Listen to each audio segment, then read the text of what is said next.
Hi everyone, I'm Zach Reinhardt, here to review the new Ogre You Asshole record, Handel o Hanasu.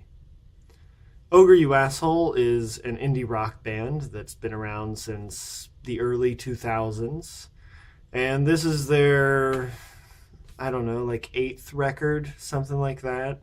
I'm not very good at this research thing. But Ogre You Asshole's sound and career has been a little interesting to follow.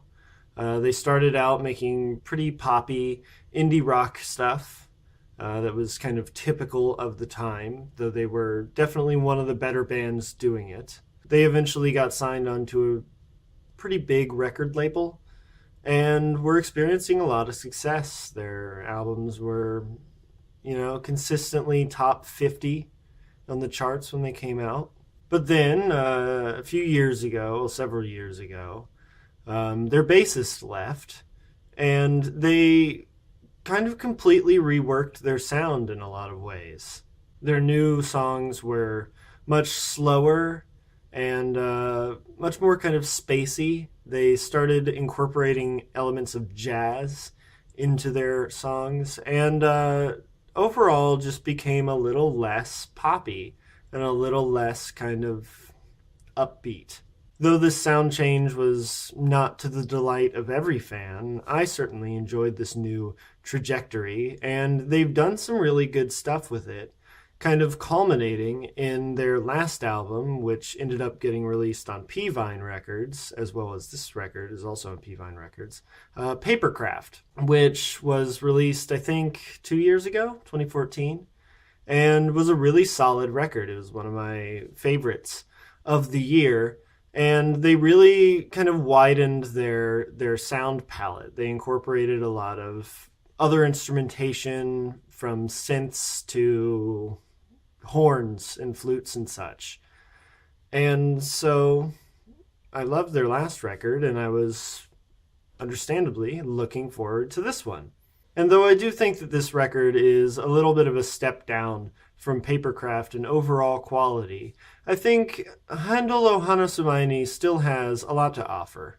This thing kicks off with the title track, Handel o Hanasumaini, which is a slow, kind of stripped back, somewhat minimal groove with a bed of electronics and some kind of echoey synths and this phaser that kind of washes in and out. And it really sets the mood for the album pretty well. It's definitely a good kind of introduction in that sense. It's a very chilled out, mellow track. There's really a lot of space in the mix. Everything seems to kind of echo off the walls a little bit. And there's just a little sheen of reverb on everything. And when the vocals come in, they follow a nice, kind of pretty melody, but they're delivered pretty sleepily, intentionally so. Like, I don't mean this is a bad thing, but they're kind of lazy Sunday, kind of laid back vocal delivery. And the song is really kind of a head nodder. You kind of just sway to the motion of the music, though the song does pick up a little bit as it goes on. It never really gets too upbeat. It stays pretty relaxed. This lightly distorted guitar comes in and starts playing these kind of bluesy licks that are there mostly to just kind of contrast with the relaxed, kind of laid back atmosphere of the rest of the song. They really add a little bit of bite, and it helps keep the song from becoming background music.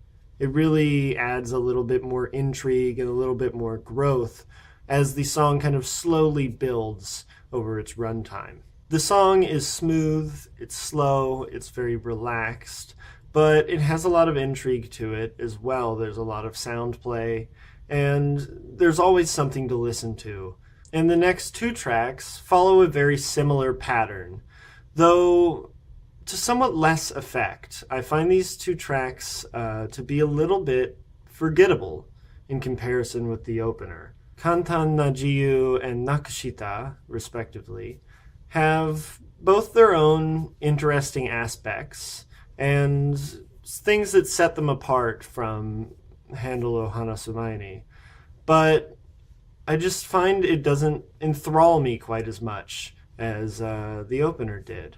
I do enjoy Kantan Najiu's kind of strange doubled guitar harmonies and the odd solo at the end, and I enjoy Nakashita's interesting chord progression and saxophone solo towards the end, as I'm a saxophone player myself, so I'm always down for a saxophone solo.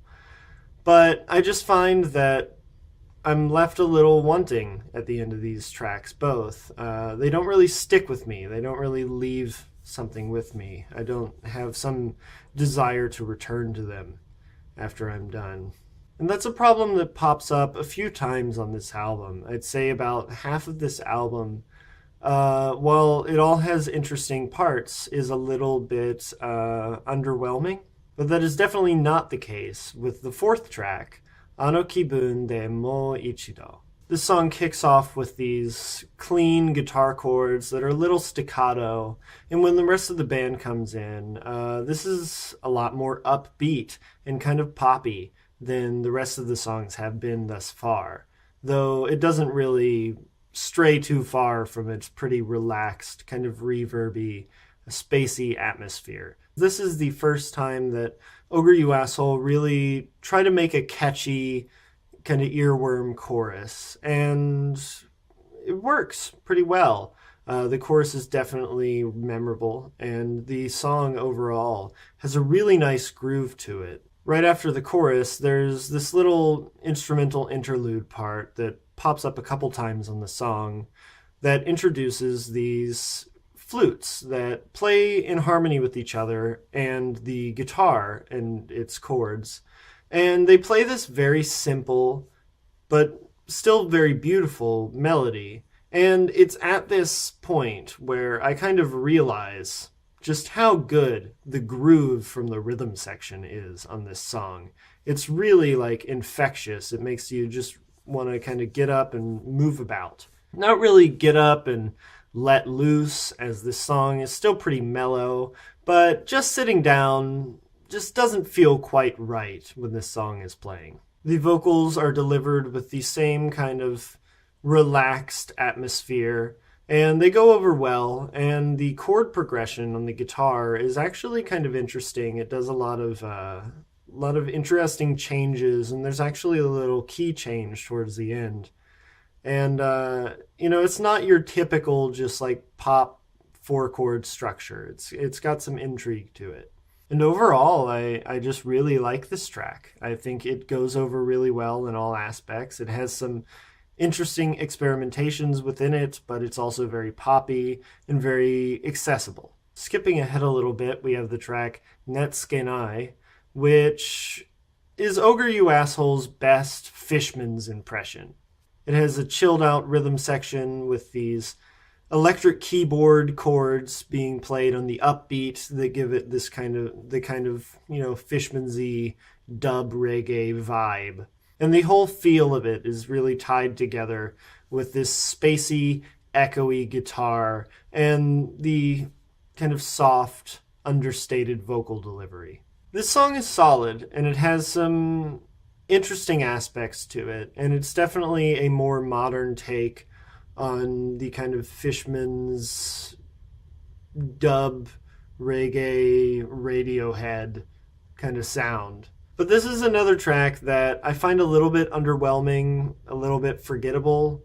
The pool's just a little shallow here. There's not enough to really soak in, I find myself kind of losing interest in the song about halfway through, as the song is kind of long, and it's just really slow, and there's not a huge amount of progression and kind of experimentation within it. Then we move on to track 7, Hajimari no Kanji, which was released on an EP prior to this album, and with good reason. It's definitely a solid track to kind of show off this album with.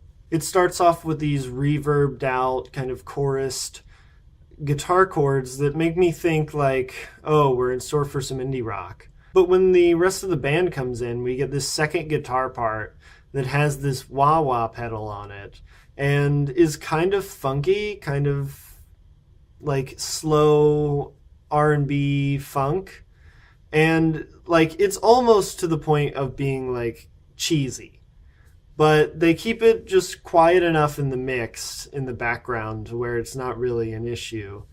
And they surprisingly take this song down a really like sensual, intimate kind of angle. The song is slow, it's smooth like butter, it's drenched in reverb and effects, and yeah, it's kind of like sensual.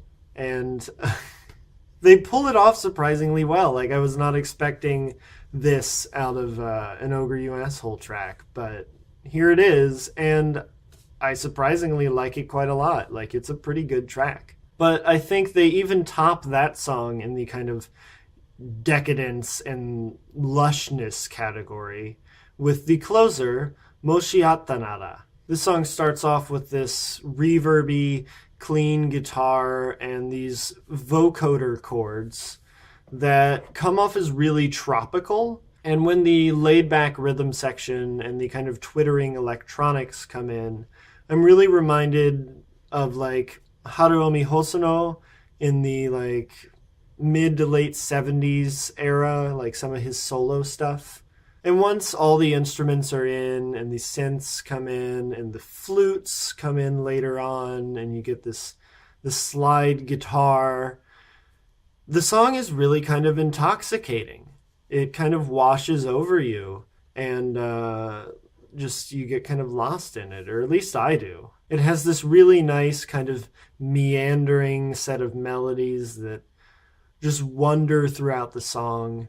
And there's this slide guitar solo midway through that is a really nice, once again, very kind of Haruomi Hosono-esque. The flutes are beautiful in this song. The song is also awash in reverb and various effects. And yeah, I just find this song really kind of intoxicating is a good word for it.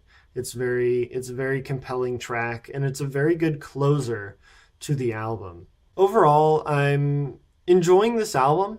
I think it has a lot to offer, and there's a lot of interesting little bits here. And if you've followed Ogre You Asshole in the past and you've liked their last few albums, I think there's definitely stuff here for you. If you like some of the like chilled out stuff that like Sakamoto Shintaro has been doing, then Ogre You Asshole is definitely up your alley, I would say. But there is a fair amount, about half the album, that doesn't really stand out super strong to me. It's a little underwhelming, a little forgettable. But I can't bash those songs too hard, because while I find them to be a little wanting, they're still interesting in some way. There's still something going on there. They're not just some bland, generic song. There's always some experimentation. There's always something that Ogre You Asshole is trying out on that track, and usually does fairly well, but sometimes it's just not enough to keep my interest over the fairly long run times of a lot of these songs. A lot of these songs run 5 to 6 minutes. But anyway, I'm feeling a 7.5 out of 10 on this thing.